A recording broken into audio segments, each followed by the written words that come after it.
नमस्कार मित्रांनो, स्वागत आहे तुमचं आपल्या चॅनलवर। जर तुम्ही तुमचं घर बदललं असेल किंवा तुमच्या HDFC बँक खात्याला आधार कार्डवरील नवीन पत्ता लिंक करायचा असेल तर हा व्हिडिओ तुमच्यासाठी आहे। तर हे बघा मित्रांनो, आम्ही तुम्हाला अजिबात कोणत्याही बँकेत न जाता घर बसल्या ऑनलाईन पद्धतीने HDFC बँक अकाउंटमध्ये पत्ता कसा बदलायचा ते अगदी सोप्या भाषेत दाखवणार आहेत। तर मित्रांनो, व्हिडिओ शेवटपर्यंत बघायला विसरू नका। तर चला, आपल्या मोबाईल मधील आपण गुगल ओपन करूया। गुगल ओपन केल्याच्या नंतर HDFC इन्स्टा सर्व्हिसेस असं आपल्याला तिथे टाईप करायचं आहे। ही आपली अधिकृत वेबसाईट आहे, त्यावर क्लिक करू। टाईप केल्याच्या नंतर त्यानंतर आपली अजून एक वेबसाईट आली, त्यावर क्लिक करायचं आहे, ही वरची www.hdfc.bank.in। त्याच्यानंतर आपल्याला हे ऑप्शन येतात। आता आपल्याला ऍड्रेस चेंज करायचा आहे। आपलं ऑप्शन हे बघा, अपडेट ऍड्रेसवर क्लिक करूया। त्याच्यानंतर हे पूर्ण तुम्ही वाचून घ्या, लेट्स बिगिन करा, म्हणजे आपण सुरुवात करूयात।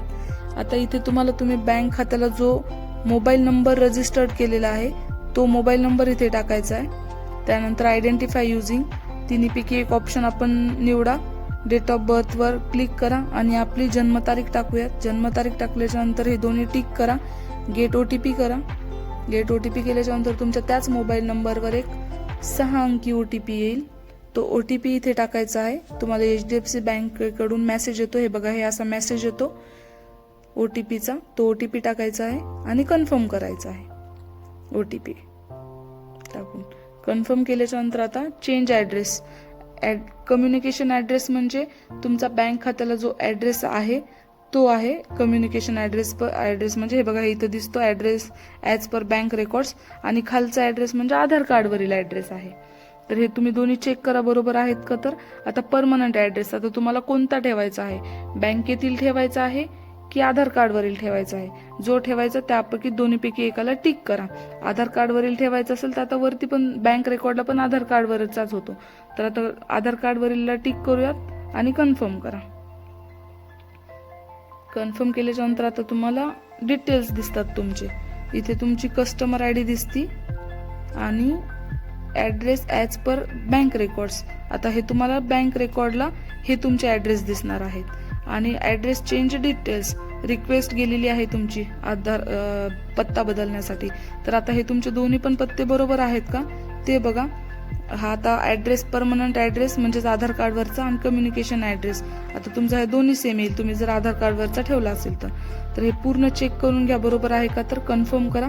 कन्फर्म केल्याच्या नंतर व्हेरीफाय युअर सेल्फ, म्हणजे आता हे तुम्हाला व्हेरीफाय करतात की हे तुम्हीच आहात म्हणून। आता त्याच्यासाठी दोन ऑप्शन आहेत, डेबिट कार्ड एक आणि नेट बँकिंग। नेट बँकिंग पण करू शकतो, डेबिट कार्ड पण करू शकतो। नेट बँकिंगसाठी आपल्याला नेट बँकिंगचा पासवर्ड वगैरे माहिती पाहिजे आणि डेबिट कार्डचा पण पाहिजे। तर आता आपण डेबिट कार्डवर टिक करूया आणि कन्फर्म करूया। तर डेबिट कार्डवर आता आपल्याला लास्टचे 4 अंक टाकायचे आहेत डेबिट कार्डचे। आपल्या डेबिट कार्डवर असतात त्याचे शेवटचे 4 आकडे टाकूयात। त्यानंतर एक्सपायरी डेट टाकायची आहे, एक्सपायरी डेट सुद्धा डेबिट कार्डवरच असते। त्यानंतर पिन, आपण ATM मशीन मध्ये जातो तेव्हा पैसे काढताना जो पिन टाकतो तो पिन पण टाकायचा आहे बरोबर। आणि टर्म्स अँड कंडिशनला ऍग्री करूया, कन्फर्म करा, व्हेरीफाय करा। आता स्क्रीनवर तुम्हाला मेसेज दिसतो, ऍड्रेस चेंज रिक्वेस्ट सबमिटेड। तर हे बघा मित्रांनो, हा अपडेट होण्यासाठी साधारणतः 24 ते 48 तास लागतात।